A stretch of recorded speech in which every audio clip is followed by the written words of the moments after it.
orang miskin itu kalau ngamal itu dramatis. Betul itu. Jadi makanya kenapa Nabi suka orang miskin. Loh, saya pernah ditanya, saya ini punya teman yang kaya raya. Dia biasa ngamal 1 miliar, 2 miliar. Dia nggak terima sama fatwa saya, Gus kenapa Anda masih muji orang miskin? Ngamalnya tuh banyak saya sekali ngamal bisa 1 miliar, setengah miliar. Tapi kata saya, ngamal kamu itu udah dramatis, nggak seru kata saya. Terus dia tanya, kok bisa Gus? Dia orang kaya, paling ngamal 1 miliar untuk bangun masjid, 1 miliar, setengah miliar bangun pondok, setengah miliar. Tapi kalau orang miskin, misalnya tukang becak, orang miskin kan pasti kawannya orang miskin.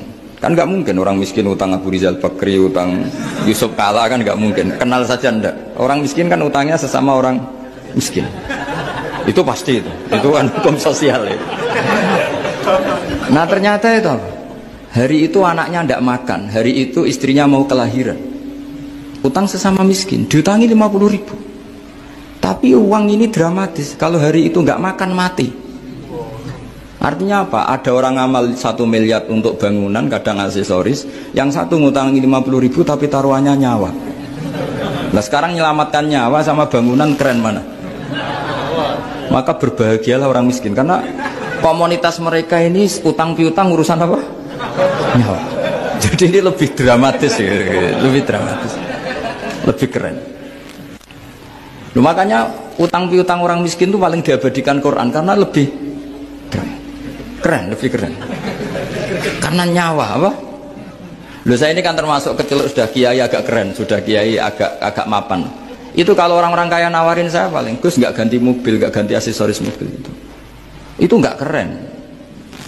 Al-Nadikan tetap ngamal pun nggak keren. Tapi kalau orang miskin, saya sering kan dengar cerita mereka orang itu ngeri. Kayak cerita yang diabadikan Quran itu, wayu siruna ala anfusihim walau kana bihim khassas. Itu Nabi mengumumkan saya punya tamu tapi hari ini saya tidak bisa hormat tamu.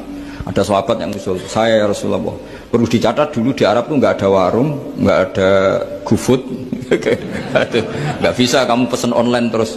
Wah nih nanti delivery gitu nggak bisa. Nah terus akhirnya datang ke rumahnya, datang istri saya ada makanan ada hanya untuk jatahnya bayi.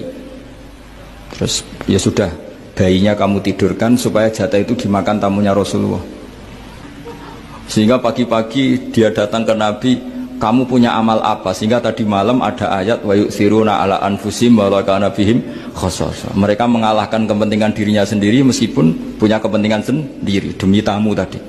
Terus cerita dia, kita tamu tadi malam ya Rasulullah yang saya sanggup menghormat, sebenarnya saya tidak punya apa-apa, hanya jatah bayi.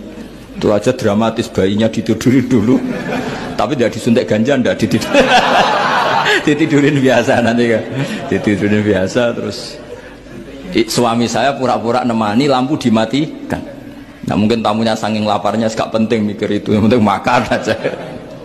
Jadi maka sebetulnya orang-orang miskin itu tidak usah hiru, wah itu orang kaya bisa ngamal masjid 1 miliar, 2 miliar. Tetap ngamalnya ini sesuatu yang tidak mendesak. Tapi sesama orang miskin, kalau temannya minta tolong itu mesti dramatis. Istri mau kelahiran, kematian, kelaparan. Wah yang diselamatkan itu seru semua. Artinya gini ya, kalau miskin ya nikmati saja, itu ada peluang untuk menyalip pahalanya orang-orang. Tapi yang kaya ya tetap kaya. Kalau semuanya miskin, nanti yang miskin kerja di mana? Kalau semuanya miskin.